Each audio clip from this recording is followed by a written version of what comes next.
Alors, lorsque vous voulez retrouver la règle d'une suite arithmétique qui vous est donnée, vous devez suivre les étapes suivantes. Donc, ici, on a la suite 3, 7, 11, 15, 19 et 23. Donc, première des choses qu'il faut faire ici, c'est de trouver la raison de notre suite. C'est donc trouver la différence entre deux termes consécutifs. Donc, comment on fait pour passer d'un terme au terme suivant? Ici, pour passer du premier terme qui est 3 au second qui est 7, j'additionne 4. Et je vais faire la même chose pour chacun de mes termes. Ça veut donc dire que notre raison est de 4. Ensuite, on va aller s'intéresser au rang 0. Le rang 0, c'est un rang qui n'existe pas dans notre suite. Il est hypothétique. Mais s'il existait, quel serait-il? C'est ce qu'on va essayer de trouver. Donc, pour faire ça, on va essayer de revenir en arrière. Donc, on va partir de notre premier terme et on va lui enlever 4 unités. Étant donné qu'on additionnait tout le temps pour obtenir le suivant, on va en enlever 4 pour obtenir les précédents. Ce qui veut donc dire que 3 moins 4 va nous donner le rang 0. Donc le rang 0,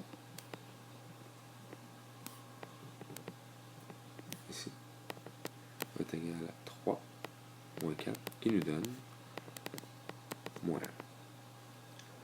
On a maintenant tous les outils qui nous permettent de retrouver la règle de notre suite. La seule chose qu'il nous reste à faire, en fait, c'est dans notre expression qu'on avait en haut ici. On a beaucoup de mots. On va les remplacer par les valeurs ou encore par des lettres. Donc ici, ce qu'on va faire, c'est que la raison, on la connaît, et le terme du rang 0, on le connaît. Par contre, le terme, ici, et le rang du terme qui est ici, sont des variables. Alors, ce qu'on va faire, c'est qu'on va les remplacer par des lettres. On va utiliser la lettre T pour le terme, et on va utiliser la lettre N pour le rang du terme. Ce qui va donc nous donner une règle qui s'écrit de la façon suivante. J'ai donc que le terme va être égal à la raison, qui est 4, multiplié par le rang N, auquel on ajoute le rang 0, c'est-à-dire ici dans notre cas, moins 1. On a donc ici notre règle qui représente la suite arithmétique que nous avions au départ.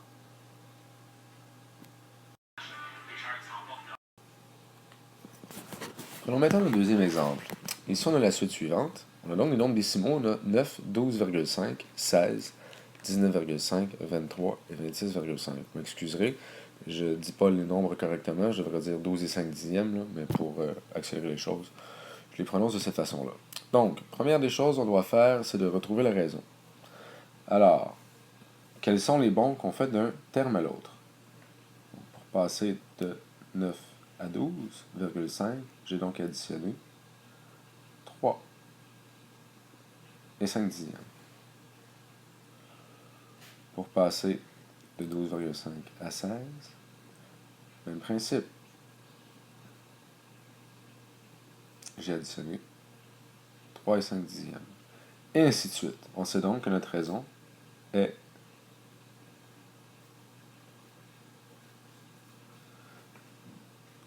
3,5.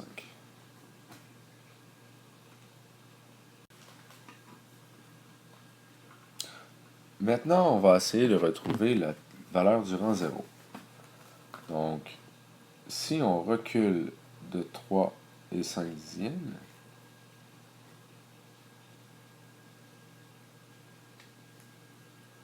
je vais obtenir 5,5.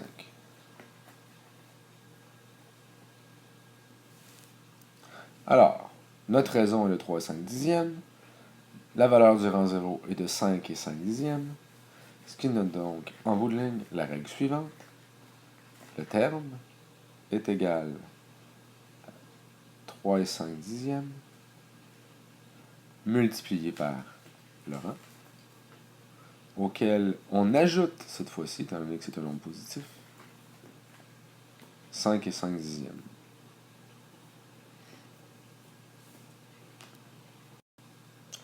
Maintenant, nous avons un troisième exemple. Si je regarde le premier terme, qui est 25, et le deuxième, qui est 15, on remarque assez facilement qu'on doit soustraire 10 à chaque fois que je veux trouver le terme suivant. Donc, ma raison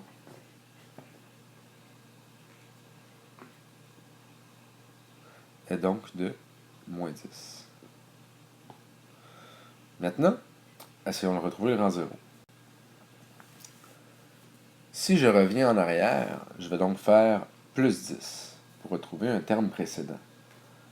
Donc, si je fais 25 plus 10, je vais obtenir 35. Notre rang 0 est donc de 35.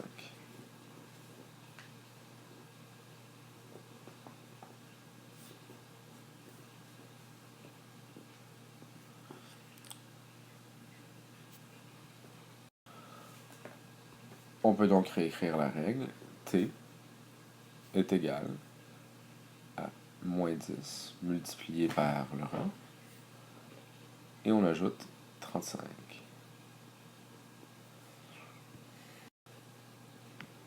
Regardons maintenant notre quatrième exemple. Nous avons donc la suite moins 12, moins 10, moins 8, moins 6, moins 4, suivi de moins 2. Alors ici, pour passer de moins 12 à moins 10, j'ai dû additionner 2 unités.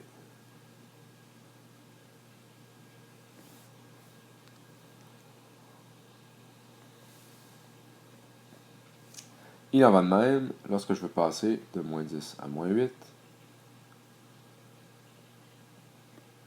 et ainsi de suite.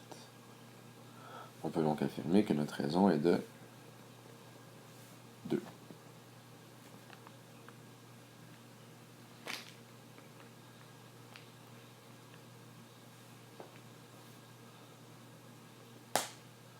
Maintenant, si j'essaie de retrouver mon rang 0, je vais donc soustraire 2 à moins 12.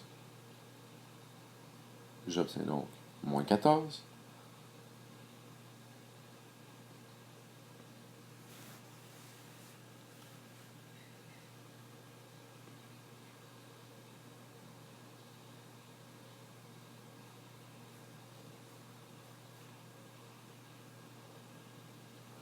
On peut donc réécrire en bout de ligne que le terme est égal à 2 multiplié par le rang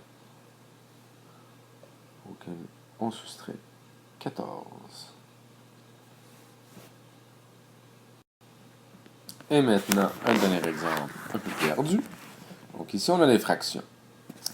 Si on essaie de voir la régularité qui s'impose ici, vous auriez tout intérêt à tout le temps transformer tous les nombres que vous avez en des fractions qui ont le même dénominateur. Donc ici, on va essayer de remettre tout ça en demi.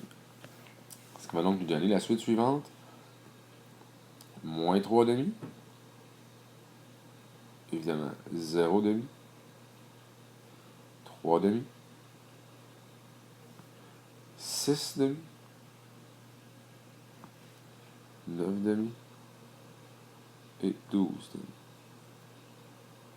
Il devient beaucoup plus facile dans ce temps-là de remarquer la régularité étant donné qu'on a tous des demi partout.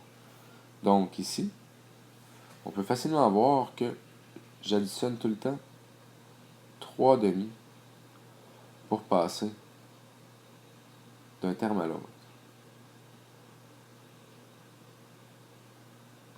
Ce qui veut donc dire que notre raison est de 3 demi. Bon, ici, si vous voulez, vous pourriez écrire 3 demi en nombre décimal, ce qui donnerait donc 1,5. Par contre, il faut faire attention, parce que des fois, les nombres décimales que vous allez donner vont être arrondis, ce qui va faire en sorte que votre équation, votre règle, ne sera pas bonne. Donc moi, je vous conseille fortement de tout le temps garder sous la forme fractionnaire. Donc ici, on garde ça comme étant 3 demi.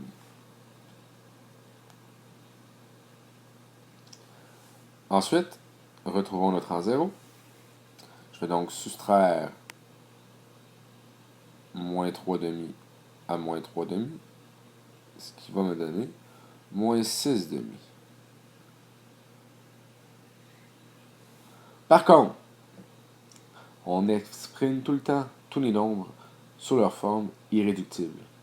Donc ici, moins 6,5 correspond dans le fond à moins 3.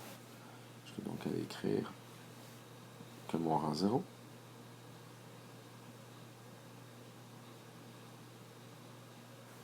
Qui était moins 6,5 et dans le fond, moins 3. On peut donc réécrire notre règle. Donc que le terme est égal à la raison, soit 3,5, multiplié par le rang, auquel j'ajoute le rang 0, qui est moins 3 dans notre cas. Et voilà, j'obtiens donc la règle 3,5 de n moins 3. C'est ce qui termine ce petit vidéo sur comment retrouver la règle d'une suite.